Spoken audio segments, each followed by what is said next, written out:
Maglaglag din kayo ng senador para hindi kayo makontempt. Bakit mo huhusgahan ang sworn statement ng isang tao nung ihayag niya nung ako pa yung chairman ng Blue committee? Ribbon. Opo. O bakit nung ako'y napalitan na? Ibig mo sabihin, yung proceedings namin ay papalitan mo rin. Ang sinasabi ng aming bagong Senate President, meron daw nagbulong sa kanya na inedit daw yung sworn statement. Isa pa yun. Ito ang medyo mabigat na tanggapin yung pagpaparatang na gano'n. May bumulong daw na taga Blue Ribbon Committee. Paano kaya kung malaman niya ang katotohanan na hindi naman alam nung Blue Ribbon Committee na mayroong sworn statement na lalabas nung araw na yon? Yung sworn statement na yon, direktang ibinigay sa akin. Opo. Hindi alam ng Blue Ribbon Committee. Paano mong sasabihin na inedit? Sino mag-i-edit? Diretsong pumunta sa akin. Oh, yun pa. Oho. Ako nag-edit. What's up mga kaibigan, nandito na naman tayo sa ating reaction video kung saan ito na yung part 3 nating video mga kaibigan. Wherein sa video ito mga kaibigan ay ating pag-uusapan ang di umano na pag-edit at pagdoktor daw sa pidabit ng Diskaya. At yan ay pinabulaan mismo ni Marcoleta. Ito na po yung video mga kaibigan na ating pakinggan ang pahayag at banat ni Marcoleta. Sabi naman nila, kasi selective ang sinasabi, parang may itinatago, merong pinipili, at ang gusto daw ay magsabi ng tell-all. Walang dapat na itago. Meron pang binabanggit siya, dyan singit ko lang. Nagsimula doon sila 2016 . Bakit daw binabanggit 2022 lang hanggang sa kasalukuyan? Parang may mga tinanggal daw na pangalan . Yun ang kanyang sworn statement. Opo. Wala akong magagawa. Ang sinasabi ng aming bagong Senate President, meron daw nagbulong sa kanya na inedit daw yung sworn statement. Isa pa yun. Ito ang medyo mabigat na tanggapin yung pagpaparatang na gano'n. May bumulong daw na taga Blue Ribbon Committee. Paano kaya kung malaman niya ang katotohanan na hindi naman alam nung Blue Ribbon Committee na mayroong sworn statement na lalabas nung araw na yon? Yung sworn statement na yon, direktang ibinigay sa akin. Opo. Hindi alam ng Blue Ribbon Committee. Paano mong sasabihin na inedit? Sino mag-i-edit? Diretsong pumunta sa akin. Oh, yun pa. Ako nag-edit. Yung araw na yun, binigay, magsisimula na kami. Doon mismo sa hearing. Hindi naman doon sa hearing. Basta kinakailangan. Sa araw ng hearing. Ilang oras na yung bago kailangan makuha ko. O pagkatas, Ang tanong dyan, paano nila nasabi na inedit may mga pangalang tinanggal? In other words, alam nila ang buong istorya? Di ba? Paano mo masabi na ay inedit yan, ay may binago, may tinanggal, kung hindi mo alam ang buong istorya? In other words, alam mo? Alam mo ang buong story ng libro? Kaya alam mo may tinanggal at may binago? Di ba mga kaibigan? Tuloy natin. sabihin nila, merong nag-edit. Ito yung nakikita kong parang hindi na tama . Kung mo ba sinabi niya na congressman ang naging kasama niya, naka-transact niya, ibig sabihin hindi na totoo? Kung mo ba wala siyang sinabi na senador, hindi na totoo yung sinabi niya? Doon sa House of Representatives, kung titingnan ninyo, ang pinaniwalaan naman nila, ang gustong papaniwalain, ay yung sinasabi naman nung Bryce Hernandez na pumunta naman sa amin. Nakikita mo, sinasabi nila na hindi kanya totoo yung sworn statement ng mga Diskaya. Opo. Bakit nila pinresent yung Mayor Vico ng Pasig? Hindi ba dahil sa kalaban niya yon?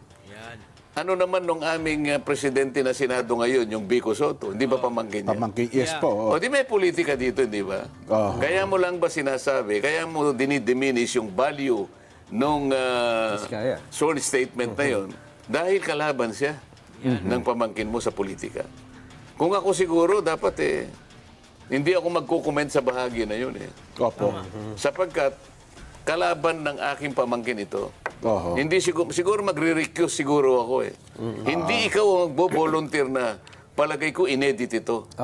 Sa aking palagay, maraming butas ito. Hindi ka dapat magsasabi ng ganon sapagkat magiging bias ka. ikaw ang Senate President, tapos sabihin mo nga, ay, yung affidavit na Diskaya, inedit man yan.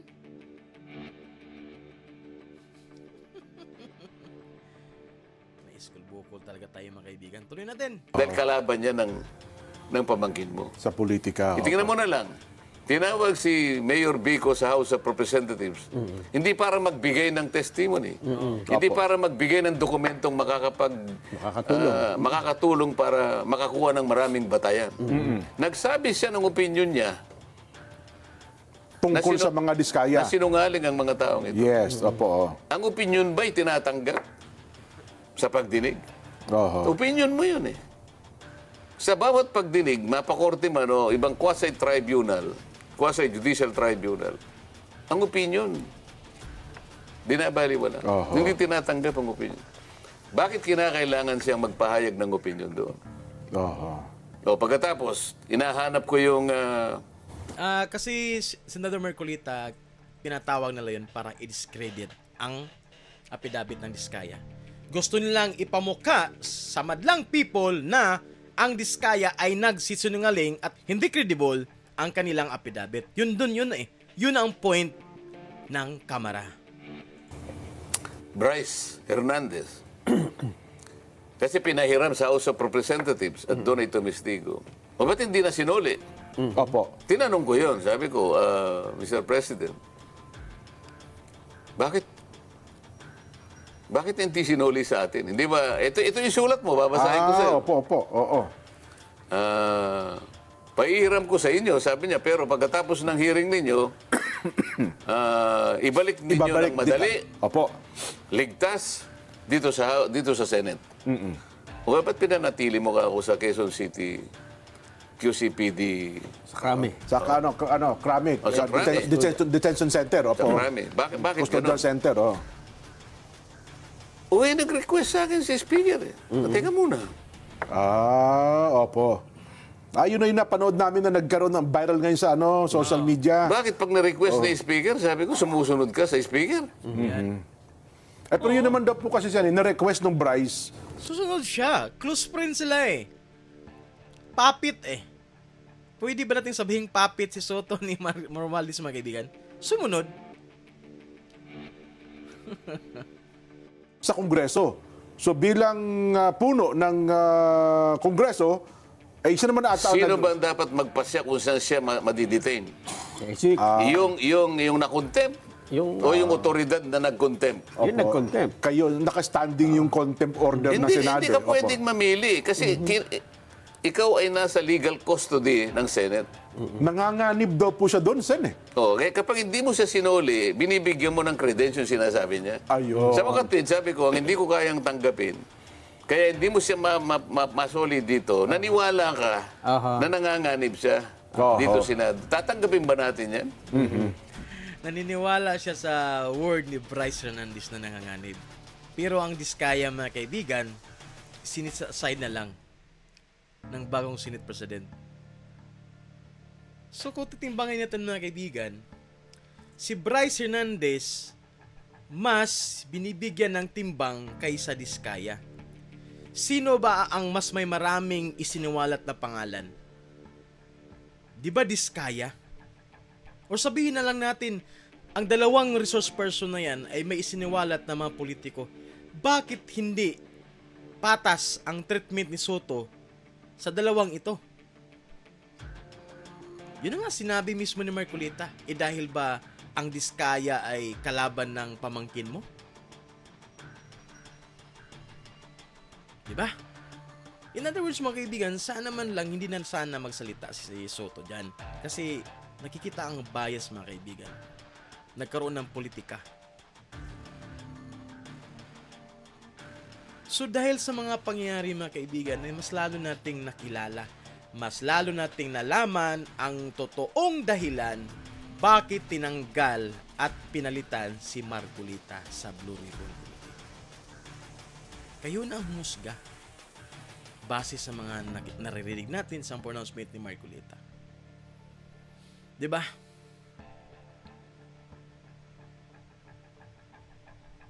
Oh my gulay. Politika nga naman sa Pilipinas mga kaibigan.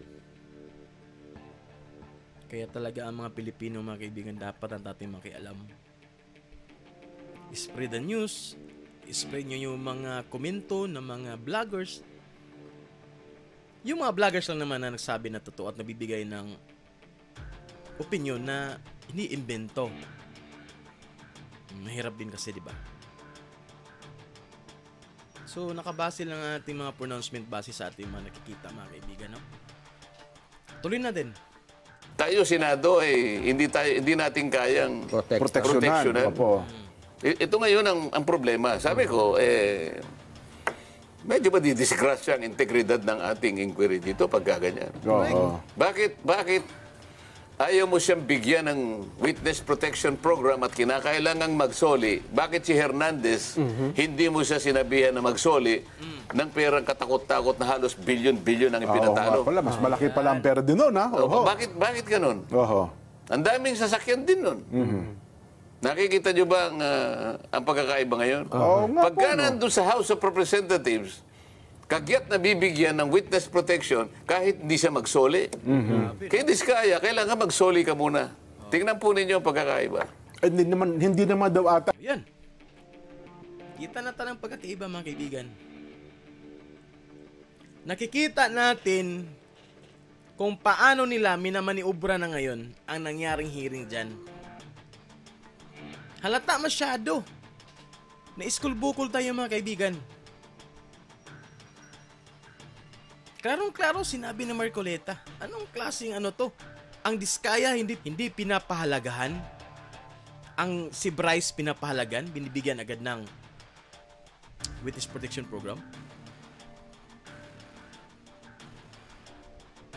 So nakakahiya, mga kaibigan. Kayo, kung sino dyan, maloyalista o hindi, pira ng taong bayan ang pinag-usapan dito, mga kaibigan. It's not about politics anymore. Lahat naman tayo may sariling pag-iisip. Alam natin na tama at mali. At nakikita naman natin minamaniubura nila .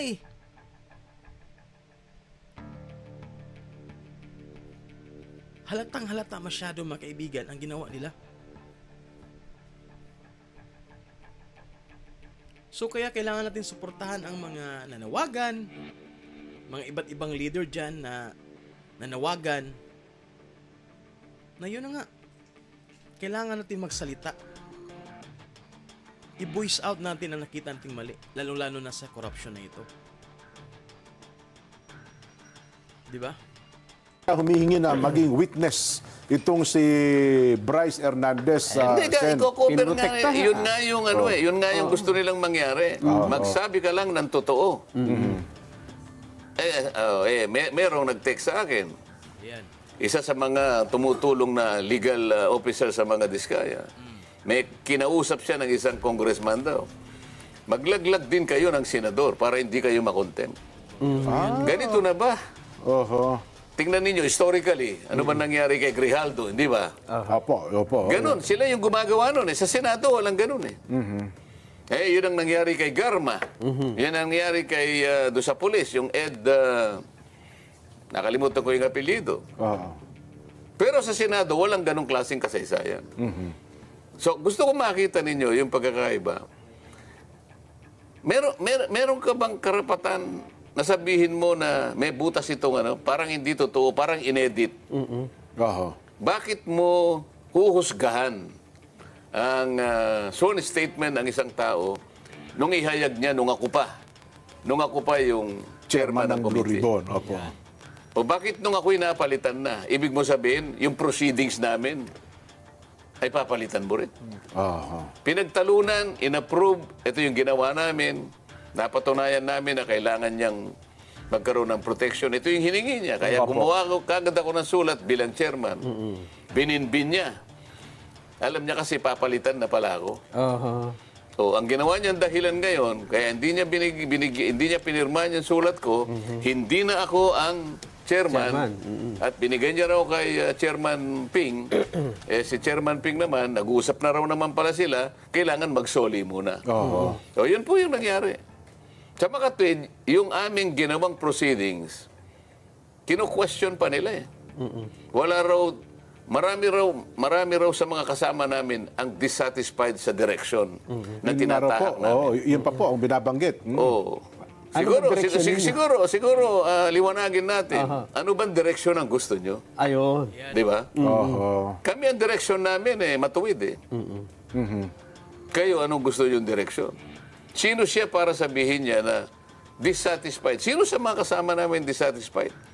Baka naman yung leader ng House of Representatives ang dissatisfied sapagkat puro congressmen ang binanggit. Oo. Kaya pala sinasabi nila, magbanggit din kayo. Maglaglag din kayo. Para hindi kayo makontempt. Tama ba yun? Doon po sa punto ng pagiging state witness, kasi sabi nila, dapat daw, ang isang state witness ay least guilty, hindi yung... Hindi ganon. Ganun ho ba? Ang mga requirements dyan, nasa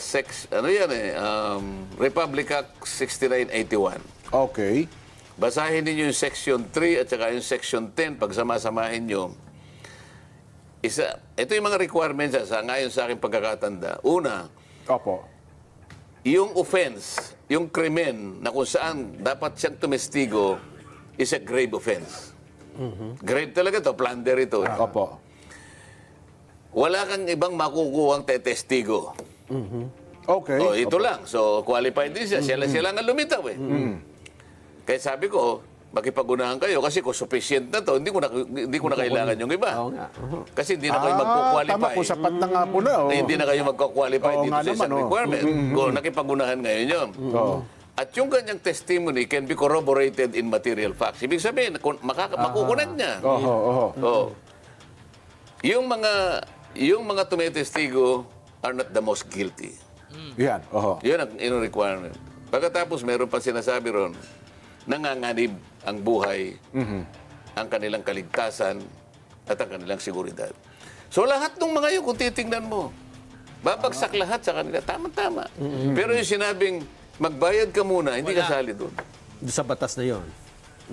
Na ang kondisyon ay isauli mo muna yung mga ninakaw mo. Walang ganon. Kaya sabi ko nga, teka muna, bakit ang ating DOJ Secretary bumaligtad ng ganon? Sa napakarami niyang assistant doon, kung halimbawa nakalimutan niya yung batas na yon, dapat nagtanong muna siya. Kinausap ko yung USEC.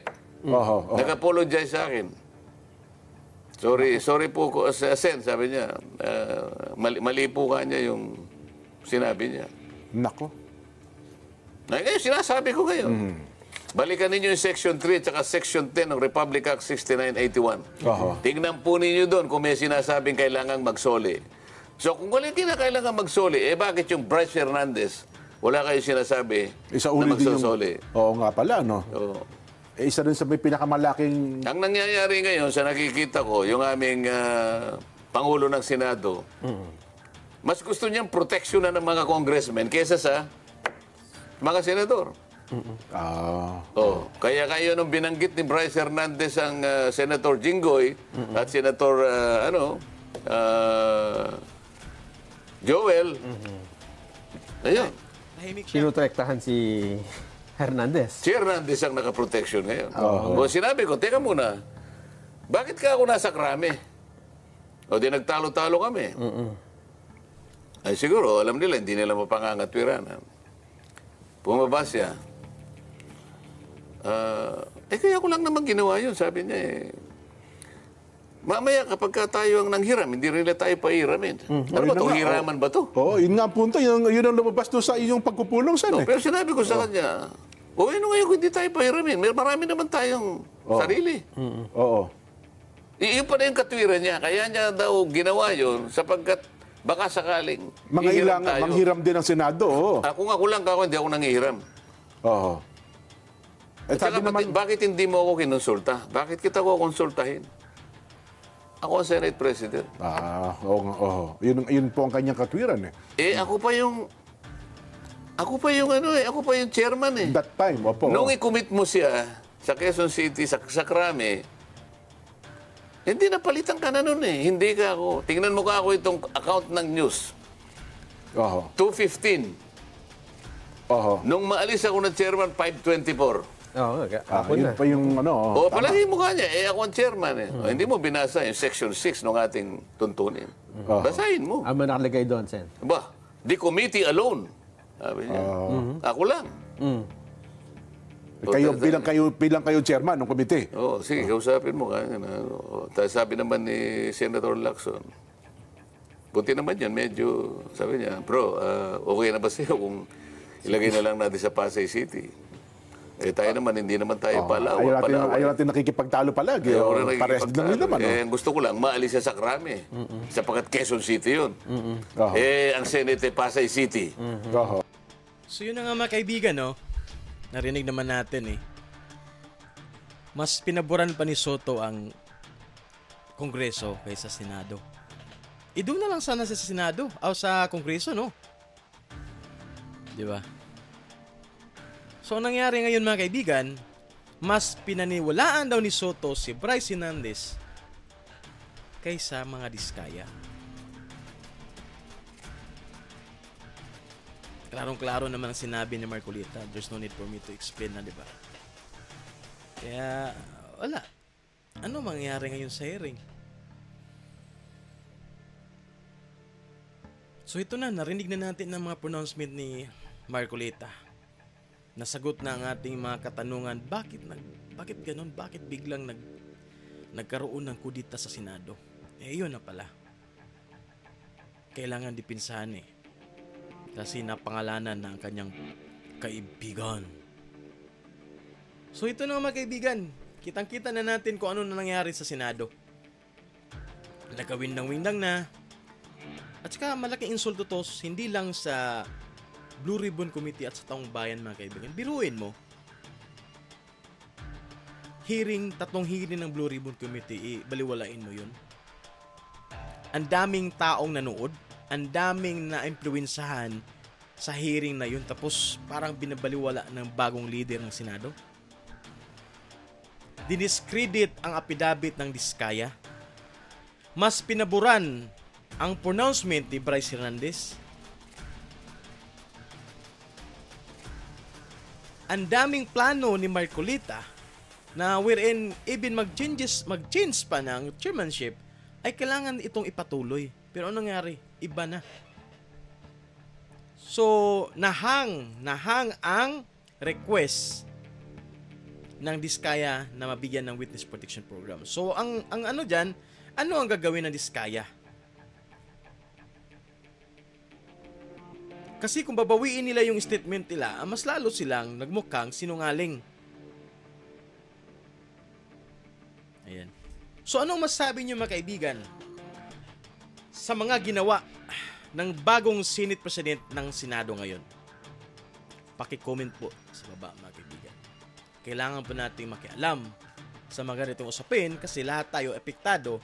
Pag ninakaw ang pera ng taong bayan, walang pinipiling political faction yan. Madidiis ka man, mabibiim, maloyalist ka man, o mapinklawan ka man, o ano pang grupo dyan. Lahat tayo apektado. At the same time, mga kaibigan, kailangan ko rin yung opinion nyo. Makibahagi po tayo, makialam po tayo. Ayan. So I think, hanggang dito lang po tayo sa ating video. Huwag kalimutan mag-like at i-share sa inyong mga kaibigan kung may mga grupo kayo dyan. At hingin ang kanilang mga opinion at makialam. So until next time po mga kaibigan, bye-bye.